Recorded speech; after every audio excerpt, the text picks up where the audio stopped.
પત્નીને આ 5 વાતો ના કહે. પણ મારે કહેવું પડશે.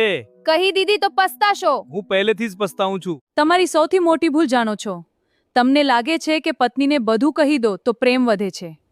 પણ સાચું તો એ છે કે એ જ તમારી સૌથી મોટી ભૂલ છે. જો આવી કડવી પણ સચ્ચી વાતો ગમે તો ચેનલને સબસ્ક્રાઇબ કરજો, કારણ કે સાચું જાણવું સૌથી મોટી શક્તિ છે. નમસ્કાર મિત્રો, તમને લાગે છે કે જેને તમે જીવનસાથી કહો છો, જેના હાથમાં તમે તમારું જીવન સોંપ્યું છે, તેના આગળ જો તમે તમારું આખું દિલ ખોલી દો તો પ્રેમ વધી જશે, સંબંધ મજબૂત બની જશે અને તે હંમેશા તમારો સાથ આપશે.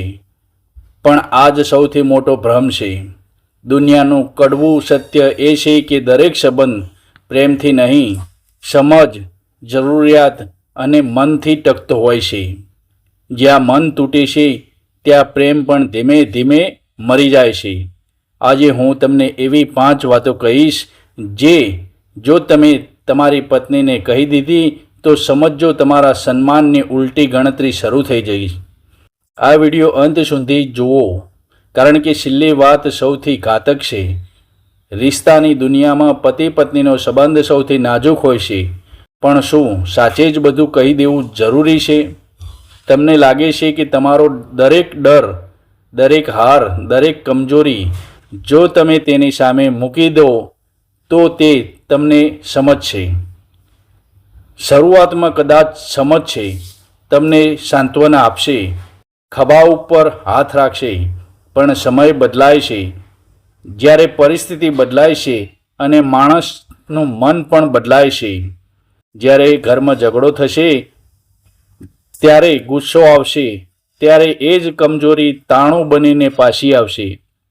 એટલે પહેલી વાત ધ્યાન રાખજો, પોતાની આર્થિક કમજોરી ક્યારેય સંપૂર્ણ રીતે ન બતાવવી. જો તમારે ધંધામાં નુકસાન થયું હોય, પૈસાની તકલીફ હોય, મનમાં ભય હોય કે હવે શું થશે, તો તેનો ભાર તમે જાતે જ ઉઠાવો. કારણ કે સ્ત્રીને સુરક્ષા જોઈએ છે. તે ઈચ્છે છે કે ઘરના મોભીનો ચહેરો મજબૂત દેખાય.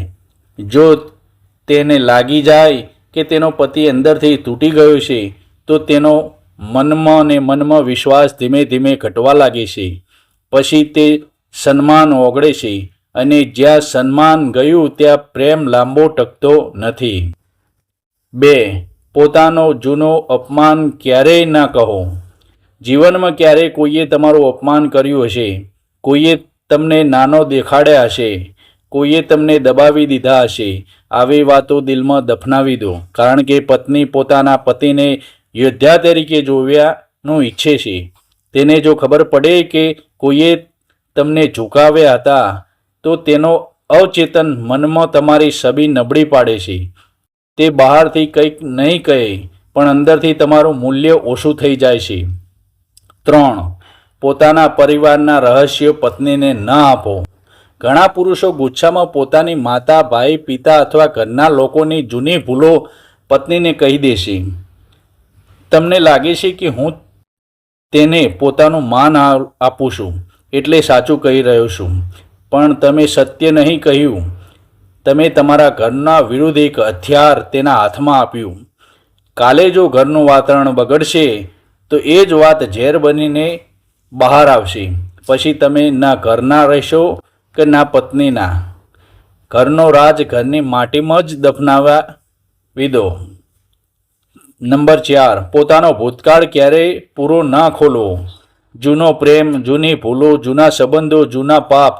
ઘણા લોકો માને છે કે બધું કહી દઈએ તો સંબંધ પવિત્ર બની જાય, પણ સત્ય એ છે કે કેટલીક વાતો ભૂલી શકાય, માફી નહીં. એકવાર પત્નીના મનમાં શંકાનો બીજ વવાઈ ગયું પછી તમે જેટલું સાબિત કરો તોય અંદરથી વિશ્વાસ ક્યારેય પહેલાં જેટલો રહેતો નથી.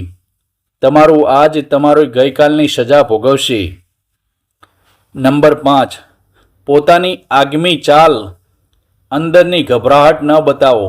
મશવારો લો, સલાહ લો, પણ પોતાની આખી યોજના, પોતાની બેકઅપ ચાલ, પોતાના ડર બધું ક્યારેય ન કહો. દુનિયા તે માણસને મજબૂત માને છે જે ભલે અંદરથી લડે, પણ બહારથી અડગ દેખાય. જ્યારે પત્નીને ખબર પડે કે હવે તમારે કોઈ રસ્તો નથી, તમે અંદરથી ગભરાયેલા છો, તો તે પણ તમને આધાર તરીકે જોવાનું બંધ કરે છે. અને યાદ રાખજો, જ્યાં આધાર તૂટે છે ત્યાં સંપૂર્ણ પણ ઓછું થઈ જાય છે, ત્યાં સમર્પણ પણ ઓછું થઈ જાય છે. હવે પ્રશ્ન એ છે કે શું પત્નીને સાથે ખોટું બોલવું? ના, ખોટું બોલવું અને મૌન રહેવું એ બે અલગ બાબતો છે. તમારે ખોટું નહીં બોલવું, પણ દરેક સત્ય બધાને કહેવું પણ જરૂરી નથી. તમારી કેટલીક લડાઈઓ તમને એકલા જ જીતવી પડશે. જો પૈસો ઓછો છે તો મહેનત કરો. જો કોઈએ અપમાન કર્યું છે તો પોતાના એટલા મજબૂત બનાવો કે દુનિયાને જવાબ જોઈ લે. જો અંદરથી તૂટી ગયા છો તો ઈશ્વર સાથે વાત કરો, પણ દરેક આંસુ દુનિયાને ન બતાવો. જ્યારે પુરુષ પહાડ જેવો મજબૂત બને છે ત્યારે પત્ની પોતે જ તેની છાયામાં શાંતિ શોધે છે. યાદ રાખજો, તમારી આત્માનો એક ખૂણો હંમેશા ખાલી રાખજો, જ્યાં માત્ર તમે અને ભગવાન રહે. જે દિવસ તમે તમારા અસ્તિત્વની ચાવી કોઈ બીજાના હાથમાં આપી દીધી, તે દિવસ તમે સ્વતંત્ર નહીં, બંધક બની જશો. મૂર્ખ માણસ બધું કહીને હળવો થવા માગે છે, પણ બુદ્ધિશાળી માણસ મૌન રહીને ઊંડો બને છે. ફેસલો તમારા હાથમાં છે. તમારે ખુલ્લી પુસ્તક બનવું છે કે એવો સમંદર જેની ઊંડાઈ કોઈ માપી ન શકે. જો વાત દિલમાં ઉતરી હોય તો ચેનલને સબસ્ક્રાઈબ કરી દેજો, કારણ કે આગળ પણ આવી જ કડવી પણ જીવનને બદલી દે તેવી વાતો લઈને આવીશું. ત્યાં સુધી સાંભળીને રહેજો, સંભાળીને રહેજો અને પોતાનો માન પોતાના હાથમાં રાખજો. જય શ્રી કૃષ્ણ. આ વિડિયો તમે કયા ગામ કે શહેરથી જોવો છો તે કમેન્ટ્સમાં જરૂર લખો. મારી ચેનલ પર પહેલી વાર આવ્યા હોય તો અમારી ચેનલ સબસ્ક્રાઇબ કરવાનું ભૂલશો નહીં.